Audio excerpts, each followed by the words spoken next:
Got a test on lexical semantics coming up? Well, you are in exactly the right place. Seriously, understanding how words relate to each other is a huge part of it. And for the next 5 minutes, think of this as your ultimate study guide. We're going to make sure you absolutely nail these concepts. Okay, so here's the game plan. We're going to start with the big picture, what sense relations even are. Then we'll break down the 4 big ones you absolutely have to know for your exam: synonymy, antinomy, hypotony, and meronymy. By the end of this, you'll be able to tell them apart, no sweat. So first things first, what are we even talking about here? Well, the core idea is that words don't just exist in a vacuum. Nope, their meaning is actually shaped by how they connect with, contrast against, and fit into categories with all the other words in the language. Right, so the key thing to get here is that sense is an internal relationship between words. It's not about what they point to in the real world, but how they relate to each other inside the language. It's like this giant web of connections, and we're about to look at the most important threads in that web, the ones you'll definitely be tested on. Let's kick things off with our first major category, synonymy. This is probably the one you're most familiar with, right? It's all about words that seem to have the same meaning. But, and this is a big but, it's not quite that simple. And that's the catch. True 100% perfect synonyms that you can swap in any single context are incredibly rare. I mean, almost non-existent. There are almost always these subtle but really important differences in their shade of meaning, their level of formality, or the kinds of words they like to hang out with. Now, this slide is gold for your test because it gives you the exact distinctions you need. You've got your absolute synonyms, which are mostly rare technical terms. Then there are relative ones like key, clue, and hint, which all point to an answer but with different levels of certainty. Stylistic ones depend on formality. You probably wouldn't call your office rival your foe, right? And phraseological ones just depend on the words around them. Okay, time for a quick pop quiz. Can you just swap injure and damage here? Think about it. We say you injure a person, but you damage a thing, like a car. They both mean to harm, but they hang out in different neighborhoods, linguistically speaking. So note, you can't just switch them. They aren't interchangeable. All right, we've done similarity, so let's flip the script and talk about opposition. Antonymy is just the fancy term for opposites. But, and this is a classic test topic, so listen up, it turns out there's more than one way for words to be opposites. So what you've got to remember is that oppositeness isn't just one thing. Words can be opposites on a sliding scale, or they can be total black and white opposites, or they can be opposites because they describe 2 sides of the same coin. Nailing the difference between these is a guaranteed way to score some points. And this table is basically your cheat sheet. You have to memorize these 3.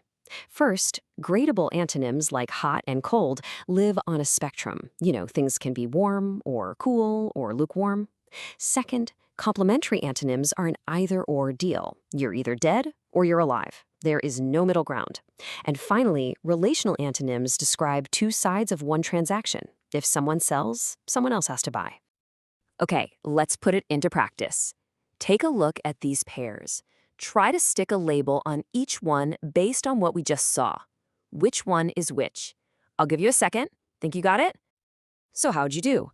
Grandparent-grandchild is relational. You can't have one without the other. Win-lose is complementary. In one game, you either win or you lose. And cruel-kind is gradable, right? Because there are all sorts of degrees of kindness and cruelty in between. All right, next up, we're moving into hierarchical relationships, starting with hyponymy. The easiest way to think about this one is that it's all about how we organize words into categories, kind of like a big mental filing system. If you remember one thing from this section, make it this phrase, is a kind of. That's your magic test. If you're ever stuck on an exam question, just ask, is X a kind of Y? If the answer is yes, bingo, that's hyponymy. For instance, a poodle is a kind of dog, so poodle is the hyponym. This little diagram makes it super clear.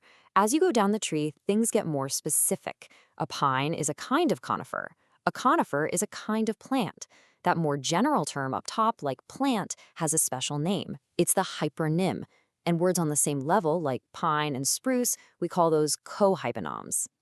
Now for our final concept, meronymy. Okay, I need you to pay super close attention here because this is the one that trips everybody up. People confuse it with hyponymy all the time, but don't worry, there's a dead simple trick to keep them straight. And here it is. This is the secret sauce. Hyponymy is the kind of relation. Meronymy is the part of relation. That is it. That's the whole secret. One is about categories, the other is about what something is made of. This picture illustrates it perfectly. A petal is a part of a flower. A stem is a part of a flower. The parts, the petal and the stem, those are called meronyms. And the whole thing, the flower, that's called the holonym. Okay, let's lock this concept in. Think about a wheel and a car. Go ahead and ask yourself the two magic questions. Is a wheel a kind of car? No, of course not.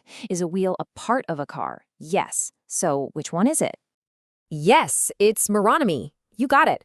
Seriously, just remembering to run that little kinda versus part of test in your head is the key. It will get you the right answer on these questions every single time. Okay, you have done some fantastic work. You now have the 4 major sense relations down. So to make sure all this knowledge is really locked in place, let's do one last big picture challenge. Here it is, the final boss. All 4 types we've talked about are right here. If you need to, go ahead and pause and see if you can correctly label every single one of these pairs. Let's see what you've got. So let's check your work. Landlord-tenant is relational antonymy, 2 sides of one relationship. A novel is a kind of book, so that's hyponymy. High-low are points on a scale, so they're gradable antonymies. And as we just figured out, a wheel is a part of a car, making it meronymy. And that's really the main thing to take away from all this. Understanding these relationships isn't just about acing a test. It's about understanding the very architecture of how we make meaning with language. You've totally got this. Thanks for sticking with me, and good luck with your studies.